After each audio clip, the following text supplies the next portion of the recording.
Hari Minggu pasti tiba. Hari kemenangan pasti tiba. Haleluya.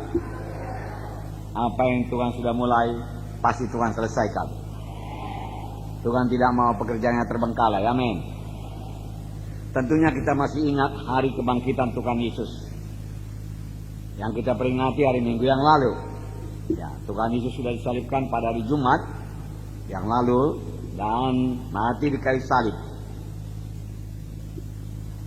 Sungguh suatu hari yang sangat gelap, di mana Tuhan Yesus sangat menderita, sangat sengsara, sehingga dia berdoa pada Bapanya, kalau boleh biarlah cawan ini lepaskan daripadaku.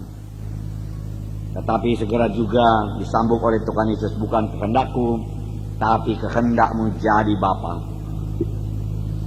Dalam berdoa tersebut, Tuhan Yesus telah berdoa dengan segenap hatinya, dengan sungguh-sungguh, sampai dia mencucurkan keringat darah. Karena tekanan dosa yang begitu berat, akibat dosa yang begitu berat, dari dosa manusia semuanya ditanggung oleh Tuhan Yesus. Tetapi pada waktu Tuhan sudah digantung di kayu salib, di mana tangan dan kakinya sudah dipaku, akhirnya dia berkata, sudah genap. Lalu dia mati di kayu salib. Musuh-musuhnya berpikir mereka sudah berhasil membunuh Tuhan Yesus, sekaligus menghancurkan pelayanan Tuhan Yesus. Mereka menaruh tubuh Tuhan di dalam kubur dan menutupinya dengan batu. Tetapi apa yang direncanakan Tuhan pasti jadi. Karena sebelum Tuhan Yesus disalib, dia sudah lebih dahulu berkata, aku akan bangkit pada hari yang ketiga. Kematian tidak dapat menahan Tuhan Yesus. Hari Minggu tiba, hari kemenangan tiba. Bagaimanapun gelapnya pada hari Jumat, saudaraku, di mana Tuhan Yesus, saudaraku, mengembuskan napas yang terakhir. Kelihatannya segala sesuatu sudah berakhir, sudah selesai. Namun, saudaraku, tibalah hari Minggu, hari yang terang, hari kemenangan, di mana Tuhan semalahkan maut. Dia bangkit daripada kematian dan dia hidup. Amin. Puji Tuhan, saudaraku. Saudaraku yang kasih dalam nama Yesus, hari Jumat kita juga akan berlalu, saudaraku. Boleh jadi pada saat ini kita mengalami, saudaraku, banyak persoalan-persoalan hidup, tekanan-tekanan hidup. Saudaraku, jangan menyerah, saudara. Tetap berpegang pada janji Tuhan, karena hari Minggu kita masing-masing pasti datang, saudaraku. Amin. Walaupun dalam perjalanan mencapai kehendak Tuhan tersebut ada halangan-halangan seperti yang dialami oleh Tuhan Yesus, sepanjang kita tidak kehilangan visi kita, sepanjang kita tetap berpegang teguh pada pengakuan iman kita, saudaraku, hari Minggu kita pasti muncul, saudaraku. Hari kemenangan kita pasti jadi. Hari kita sampai kepada panggilan Tuhan dalam hidup kita pasti digenapi Tuhan. Hari di mana visi yang diberikan Tuhan kepada kita pasti digenapi Tuhan. Amin, saudara. Nah, Tuhan pasti menyelesaikan apa yang sudah dimulai Tuhan dalam hidup kita. Panggilan Tuhan yang begitu indah dalam hidup kita, visi yang sudah diberikan Tuhan pada kita, pasti digenapi Tuhan sepanjang kita tidak mundur dari iman. Sepanjang kita tidak kehilangan visi tersebut, tidak melenceng daripada visi tersebut, maka Tuhan akan membawanya kepada kegenapan. Walau untuk mencapainya banyak halangan-halangan, banyak saat-saat yang gelap, bahkan banyak penderitaan atau sengsara seperti yang dialami Tuhan Yesus. Tapi apa yang sudah dimulai Tuhan dalam hidup saudara, pasti dia genapi.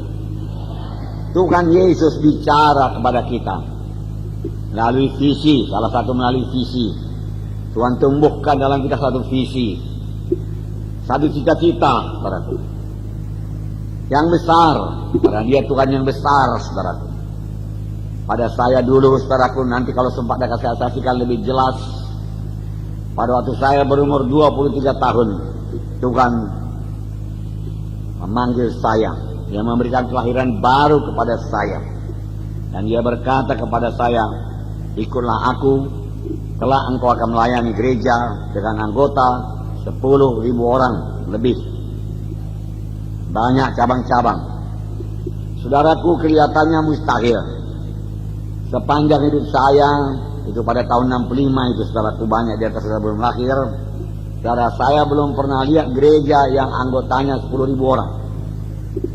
Bahkan saya tidak tahu apakah ada gereja di Indonesia ini yang anggotanya 10.000 pada tahun 65. Jangankan 10.000, 1.000 pun tidak, saudara. Saya lihat semua gereja-gereja di kota Medan, saudara, enggak ada yang 1.000. Saudara, anggotanya, saudara. Jadi saya sungguh sangat heran kalau Tuhan berkata kepada saya, memberikan visi kepada saya, kau akan memimpin gereja, membangun tubuh Kristus dengan anggota 10.000 orang. Itulah yang dikatakan visi. Dan saya tidak pernah mundur daripada itu, saudara. Saya pegang terus visi daripada Tuhan itu, melewati begitu banyak kritikan, begitu banyak tantangan, saudaraku, begitu banyak orang cemburu, saudaraku, iri hati, saudaraku, begitu banyak orang menganggap diri saya sombong, saudaraku. Saya tidak kehilangan visi tersebut. Saya pegang terus, saya kerjakan terus. Saya tidak buru-buru, saya tenang dan damai dan sejahtera. Dan Tuhan membawanya kepada kegenapan. Dan itu sudah tercapai. Pada waktu saya sakit, saudaraku, Tuhan memberikan visi lagi kepada saya. Aku akan menghidupkan engkau, dan engkau akan membangun tubuh Kristus di seluruh kota-kota di Indonesia. Itulah visi. Kelihatannya besar, kelihatannya secara manusia barangkali enggak mungkin lah. Ya, bagaimana itu bisa jadi? Dan begitu, saudaraku. Tapi kalau Tuhan sudah memberikan visi, dia pasti mengenapinya. Sepanjang saya tidak menarik diri, sepanjang saya tidak berkata, Tuhan terlalu besar itu visi, aku sudah tua Tuhan, bagaimana aku jalan, dari mana biayanya Tuhan, perlu bermiliar-miliar itu baru bisa jadi Tuhan.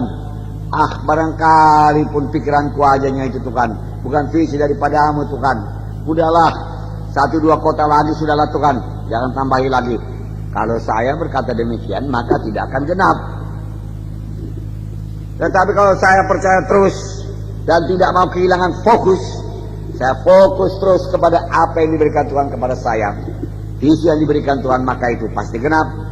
Karena kalau Tuhan memberikan visi, Tuhan tidak mau itu tinggal visi saja, tapi genap dalam hidup kita. Demikian visi untuk hidup berkelimpahan, demikian visi buat keluarga yang baik, demikian visi buat jodoh yang baik, demikian visi buat kesembuhan. Kalau saudara yakin saudara sembuh dan memang Tuhan rasakan di hati saudara, saudara akan sembuh daripada penyakit saudara, pegang terus. Jangan bergantung kepada perasaan dan penglihatan. Kadang-kadang perasaan dan penglihatan berbalikan dengan visi yang diberikan Tuhan kepada kita. Kalau sempat nanti saya akan bacakan Yusuf kepada saudara, di mana Tuhan menjanjikan dia jadi memperoleh kedudukan yang tinggi, di mana saudara-saudara bahkan orang tuanya datang menyembah kepadanya. Tapi sebelum mencapai visi tersebut, sebelum genap mencapai visi tersebut, saudaraku, Yusuf mengalami kebalikan daripada visi tersebut, yaitu jadi budak belian, kemudian difitnah, masuk penjara. Tapi satu perkara, Yusuf tidak pernah mempersalahkan Tuhan. Yusuf tidak pernah mengeluh kepada Tuhan. Dia tidak pernah berkata, Tuhan, kau berikan aku visi yang besar, kenapa ini jadi padaku Tuhan? Aku tidak mengerti, nggak masuk dia kalku Tuhan. Saudaraku, untuk mengerti Tuhan jangan pakai akal, saudaraku. Lakukan. Dia tidak berkata demikian. Dia tetap pada visinya. Dia yakin itu pasti jadi. Maka 15 tahun kemudian dia jadi Perdana Menteri Mesir, di mana saudara-saudara datang menyembah kepadanya. Saudaraku, marilah kita pandang firman Tuhan, di mana hari Minggu kita pasti datang, hari kemenangan kita pasti datang. Hari di mana Tuhan mengenapkan visinya kepada kita pasti datang. Tidak bisa tidak datang. Karena Tuhan yang berjanji itu setia. Janji Tuhan yang mengatakan oleh bilu-bilu Yesus kamu sudah sembuh, pasti jadi. Janji Tuhan yang berkata aku datang supaya engkau beroleh hidup yang berkelimpahan, pasti jadi. Hanya Tuhan minta sedikit saja daripada kita. Berikanlah jalannya anakku supaya aku bisa memberkati engkau. Berilah kepada Tuhan, taburlah. Dengan tidak mengharapkan balasan daripada Tuhan, itu kuncinya. Saudara memberikan persepuluhan bukan untuk memancing Tuhan, tapi memang kasih dari hati saudara untuk memberi kepada Tuhan, beri persepuluhan kepada Tuhan. Tidak mengharapkan balasan sama sekali, barulah bisa diberkati Tuhan. Karena Tuhan tidak berdagang, Tuhan tidak kurang apa-apa. Saudara kasih 10 triliun pun nggak ada artinya sama dia, saudaraku. Dia sangat kaya, saudaraku. Dan dia sangat suka memberi.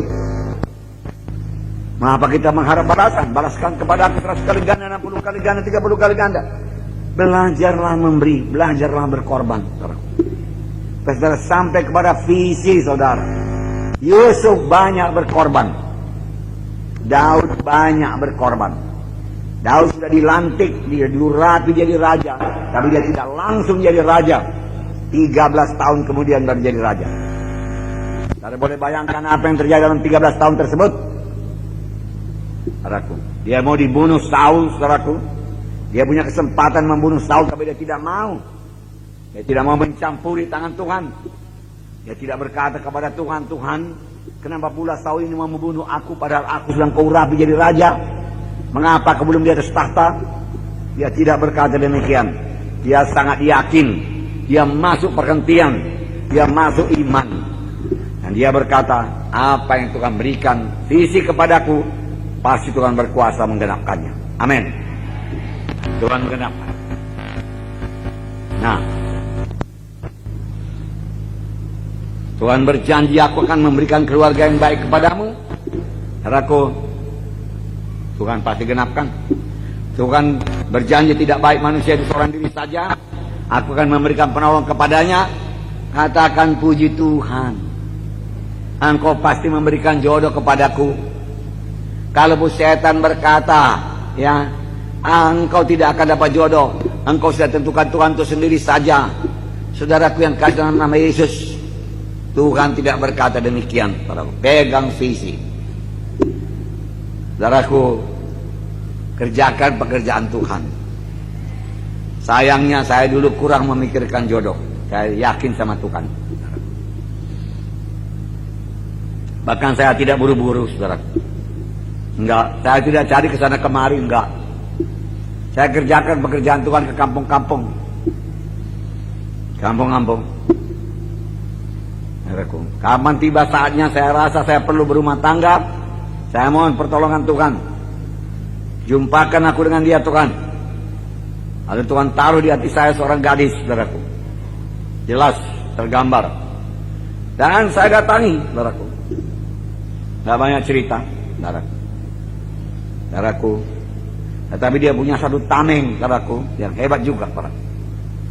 Tamengnya, saudaraku, waktu saya datang ke rumahnya, dia sodorkan neneknya kepada saya, saudaraku.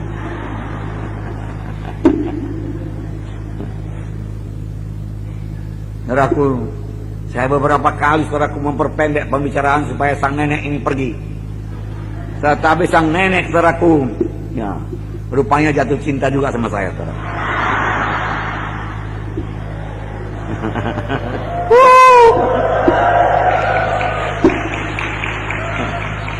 Nggak mau pergi dia, saudaraku. Akhirnya saya pun pakai senjata saya, saudaraku. Saya beritakan berita Injil dan saya perdamaikan dia, saudaraku. Langsung dia selamat, saudaraku. Jadi anak-anak Tuhan. Terbukalah hatinya, saudaraku, memberikan cucunya kepada saya, saudaraku.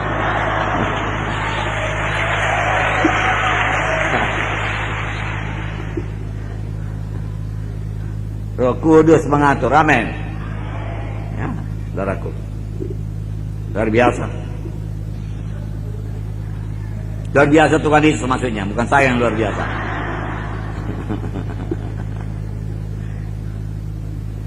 Nah, boleh jadi saudara tidak melihat jalan bagaimana Tuhan akan menggenapkannya, tapi Tuhan tahu memunculkannya dalam hidup saudara sehingga visi tersebut genap. Tuhan bicara melalui visi salah satu, ya, cita-cita yang besar sudah jelas kepada saudara. Cita-cita yang tidak mungkin kita capai dengan kekuatan kita sendiri, kita butuh Tuhan untuk mencapainya. Untuk melayani KKR dari kota ke kota seluruh Indonesia ini, saudaraku, dan membangun tubuh Kristus seluruh Indonesia ini, saudaraku, saya nggak tahu. Saya tidak punya kekuatan dan tidak punya dana yang cukup, saudaraku.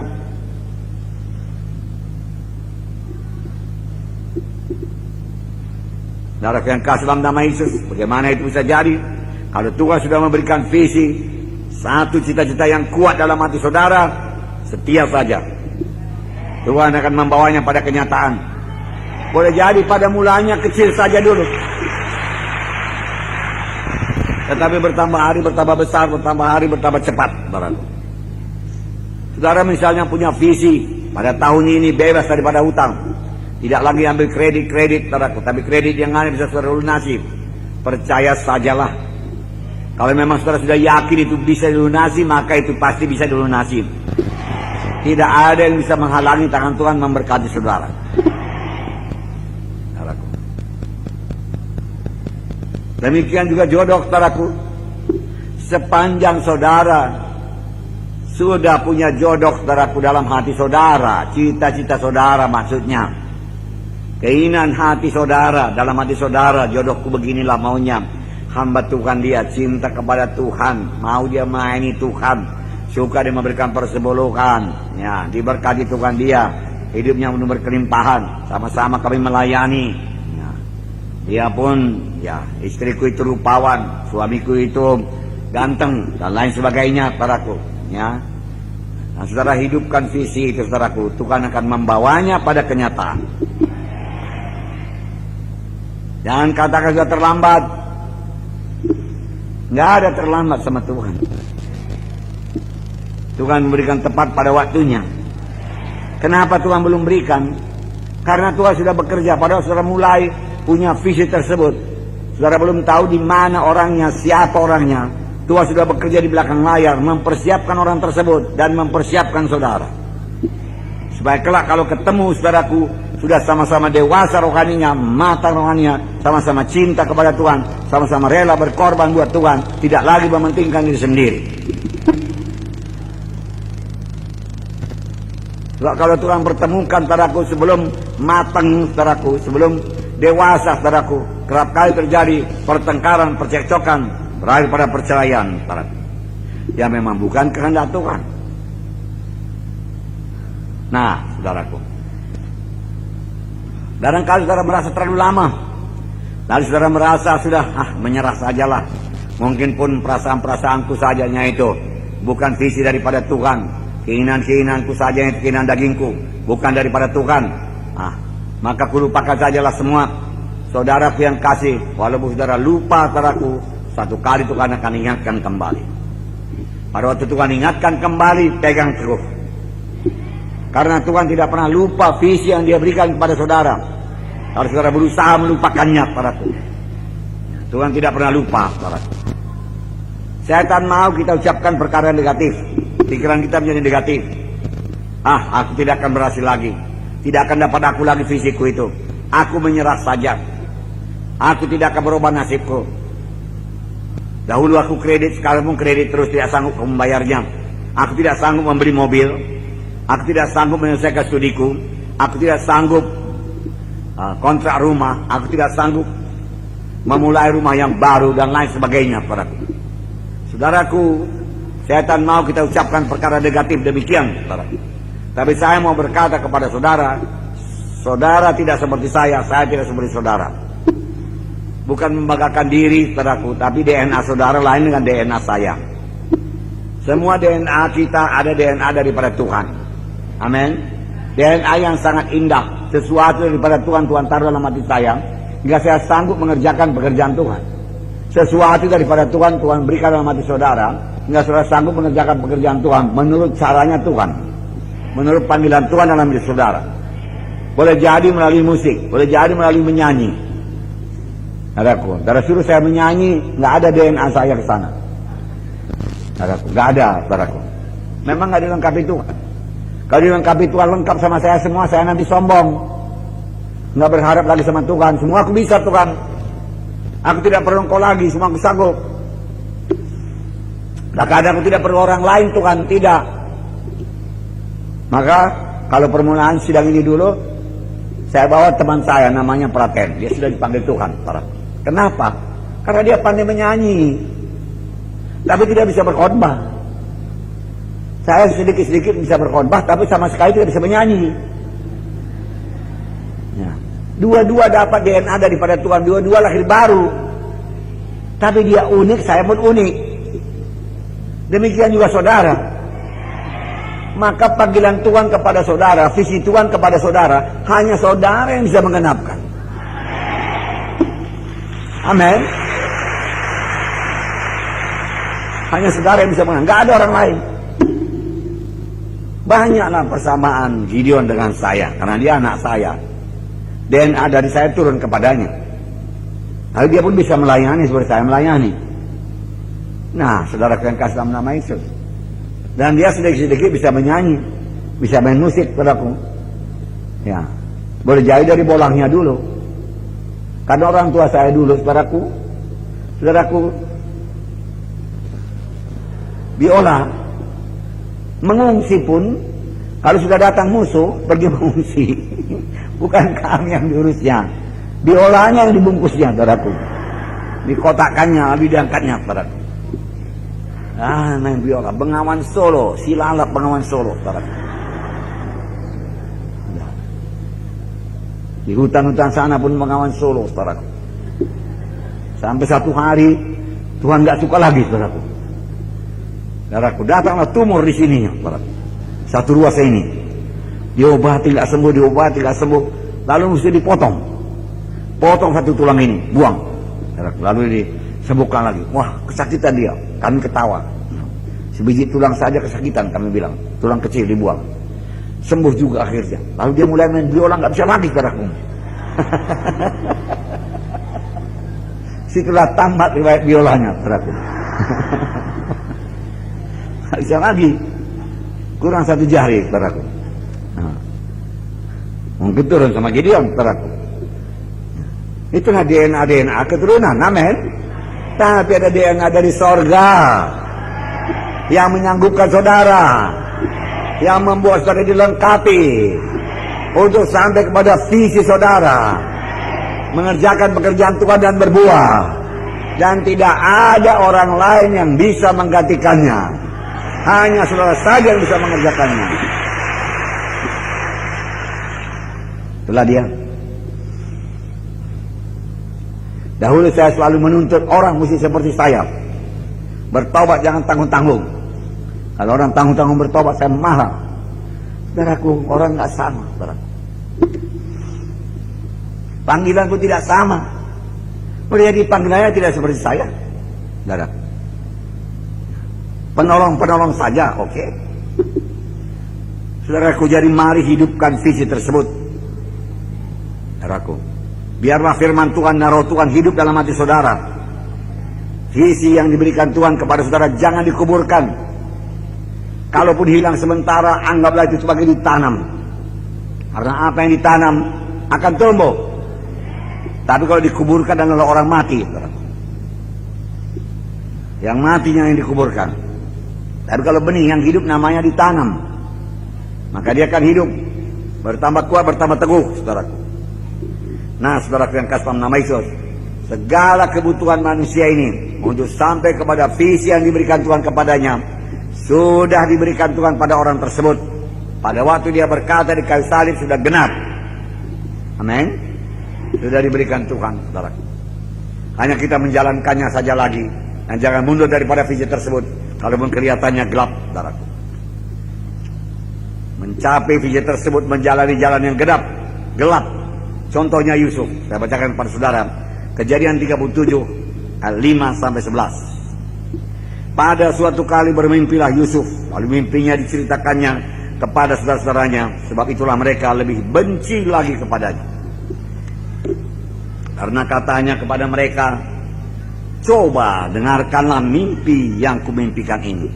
Tampak kita sedang di ladang mengikat berkas-berkas gandum, lalu bangkitlah berkasku dan tegak berdiri.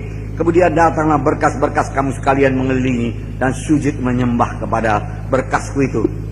Lalu saudara-saudaranya berkata kepadanya, apakah engkau ingin menjadi raja atas kami? Apakah engkau ingin berkuasa atas kami? Jadi makin bencilah mereka kepadanya karena mimpinya dan karena perkataannya itu. Lalu ia memimpikan pula mimpi yang lain yang diceritakannya kepada saudara-saudaranya. Katanya, aku bermimpi pula tampak matahari, bulan dan 11 bintang sujud menyembah kepadaku. Setelah hal itu didengar, diceritakannya kepada ayahnya dan saudara-saudaranya, maka ia ditegur ayahnya, mimpi apa mimpimu itu? Masakan aku dan ibumu saudara-saudaramu sujud menyembah kepadamu sampai ke tanah? Maka iri hatilah saudara-saudaranya kepadanya, tapi ayahnya menyimpan hal itu dalam hatinya. Yusuf menceritakan mimpinya kepada saudara-saudaranya, dan saudara-saudaranya menjadi iri hati kepadanya. Memang kalau saudara punya visi yang besar daripada Tuhan, saudaraku, jangan harapkan orang lain juga bersuka cita. Oh, terima kasih Tuhan, visimu begitu besar, kau berikan kepada saudaraku ini. Tidak, saudaraku. Banyak mereka akan cemburu, saudaraku. Banyak yang mengkritik, saudaraku. Apalagi yang belum lahir baru, apalagi yang belum dewasa rohaninya. Mereka cemburu, mereka iri hati, saudaraku. Pada waktu saudara bergerak keluar dari kota, maksudnya keluar daripada hidup kita sehari-hari, kita keluar dari kotak namanya itu, saudara. Biasanya kita hidup dalam kotak itu saja, ke kiri, ke kanan, ke muka belakang, tapi di dalam kotak. Tapi kala kita mulai keluar kotak, saudaraku, keluar daripada kebiasaan kita yang lama untuk berbuat sesuatu yang baru, mengajar sesuatu yang baru, saudaraku, maka orang lain akan merasa cemburu. Mereka akan berkata, siapa dia ini? Dia pikir dia lebih daripada kita. Dia pikir dia lebih pintar daripada kita. Ya. Mudah-mudahan dia gagal dan lain sebagainya. Siapa dia pikir dia itu? Katanya saudaraku. Saya mengalaminya. Nanti saya ceritakan kepada saudara. Demikian juga Yusuf. Yusuf mengalaminya. Dia mimpi, memang mimpinya begitu. Dengan gembira dia ceritakan. Barangkali dia tidak tahu yang 11 saudaranya itu pun bukan maksudnya saudaranya. Mungkin 11 ya berkas-berkas atau apalah, saudaraku, menyembah kepadanya. Tapi saudara-saudaranya menjadi cemburu, iri hati kepadanya. Apalagi Yusuf, anak kesayangan Yakub. Dari mula memang pakaiannya lain daripada pakaian-pakaian saudara-saudaranya yang lain. Dia istimewa, anak kesayangan. Lalu tambah iri hati pada mereka, saudaraku. Saudaraku yang kasih dalam nama Yesus. Pada suatu kali ketika Yusuf mengunjungi saudara-saudaranya, mereka bermaksud membunuh dia. Lihat, saudara sendiri mau membunuh, saudaraku. Benci. Kejadian 37, 19 sampai 24 dan 28. Kata mereka seorang kepada yang lain, lihat, tukang mimpi kita itu datang. Sekarang marilah kita bunuh dia dan kita lemparkan ke dalam salah satu sumur ini. Lalu kita katakan seekor binatang buas telah menerkamnya, dan kita akan lihat nanti bagaimana jadinya mimpinya itu. Kalau visi itu daripada Tuhan, dan kalau saudara berpegang teguh kepada visi tersebut, tidak ada yang bisa menghalanginya untuk tidak terjadi. Pasti jadi. Saudara-saudara, Yusuf berpikir kita bunuh dia. Kita lihat apa yang terjadi kepada visinya tersebut, pada mimpinya tersebut. Tidak bisa, saudara. Ketika Ruben mendengar hal itu, ia ingin melepaskan Yusuf dari tangan mereka. Setelah itu katanya, jangan kita bunuh dia. Mulai Tuhan pakai Ruben. Lagi kata Ruben kepada mereka, janganlah tumpahkan darah. Lemparkan dia ke dalam sumur yang ada di padang gurun ini. Tetapi janganlah apa-apakan dia. Maksudnya hendak melepaskan Yusuf dari tangan mereka dan membawanya kembali kepada ayahnya. Baru saja Yusuf sampai kepada saudara-saudaranya, mereka pun menanggalkan jubah Yusuf, jubah maha indah yang dipakainya itu. Dan mereka membawa dia dan melemparkan dia ke dalam sumur. Sumur itu kosong, tidak berair. Ketika ada saudara-saudara Midian lewat, Yusuf diangkat ke atas dari dalam sumur itu, kemudian dijual kepada orang Ismail dengan harga 20 sikal perak. Lalu Yusuf dibawa mereka ke Mesir. Lihat. Nah, kelihatannya bertambah jauh daripada penggenapan visinya. Sudah jadi budak. Budak belian, saudaraku, tidak punya hak apa-apa lagi pada waktu itu. Bagaimana mungkin jadi raja di mana 11 saudara yang menyembah dia? orang tuanya menyembah dia. Secara pikiran manusiawi nggak mungkin lagi. Tapi satu perkara kelebihan Yusuf, dia percaya kepada Tuhan. Dan visi yang diberikan Tuhan kepadanya tidak pernah pudar. Tidak pernah hilang. Tetap hidup, saudara, tetap hidup. Pada waktu orang-orang Midian lewat, mereka menjual Yusuf pada orang Midian sebagai budak.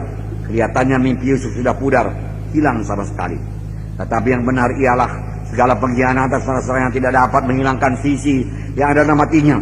Yusuf memang mengalami saat-saat yang sangat berat dan mengecewakan. Dan Yusuf tidak mengerti sama sekali mengapa hal tersebut jadi kepadanya. Tetapi Yusuf sama sekali tidak membiarkan keberatan tersebut membunuh visinya. Tak mau dia. Keberatan, penderitaan, sengsara, dikhianati, dijual, jadi budak, tidak menghilangkan visinya. Tidak menyerah. Bertahun-tahun lamanya. Dan dia tidak pernah bertanya kepada Tuhan, berkata kepada Tuhan, kenapa ini jadi Tuhan? Bukankah Engkau sudah memberikan visi yang besar kepada aku?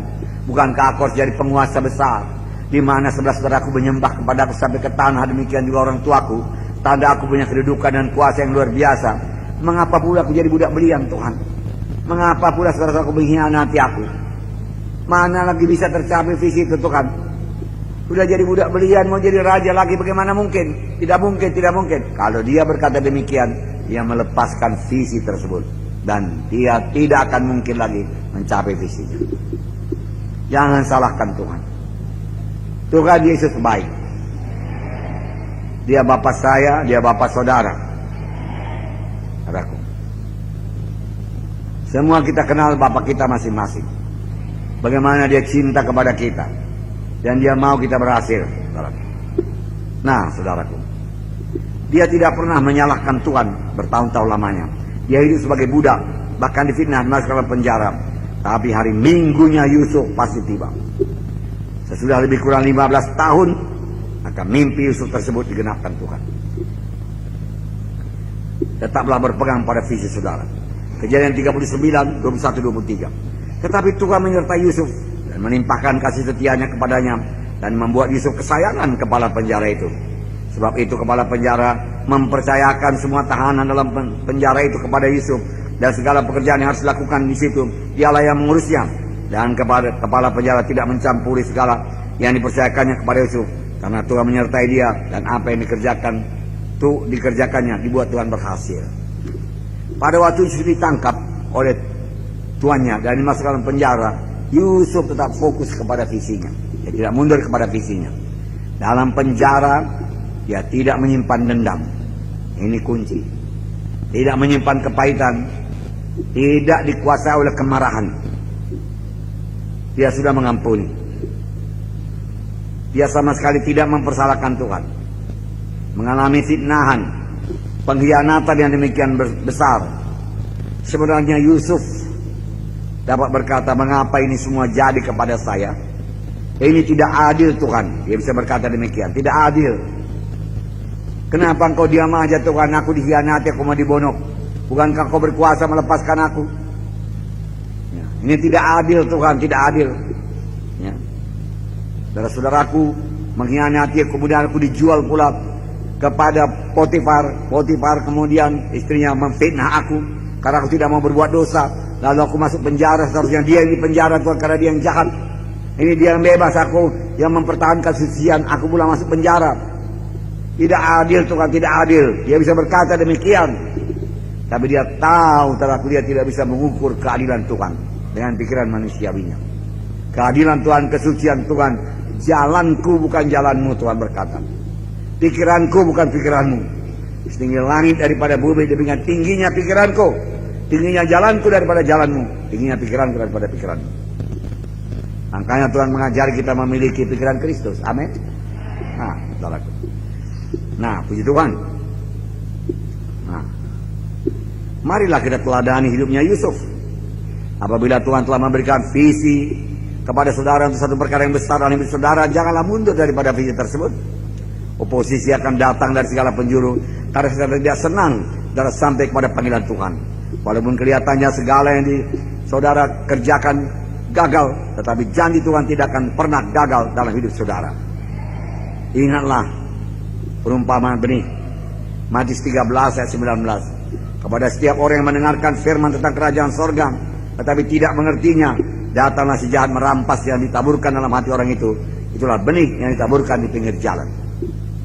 Saya selalu mau mengambil visi itu, mengambil firman Tuhan daripada kita. Jangan mau. Jangan menyerah karena sedikit kesusahan, jangan menyerah karena sedikit penyakit, jangan menyerah karena tidak punya uang. Visi tetap besar. Sudah beberapa kali saya ceritakan kepada saudara, kerap kali kami pulang penginjilan perut kami lapar, saudaraku, dan uang kami tidak cukup. Untuk walaupun hanya makan bakso saja tidak cukup.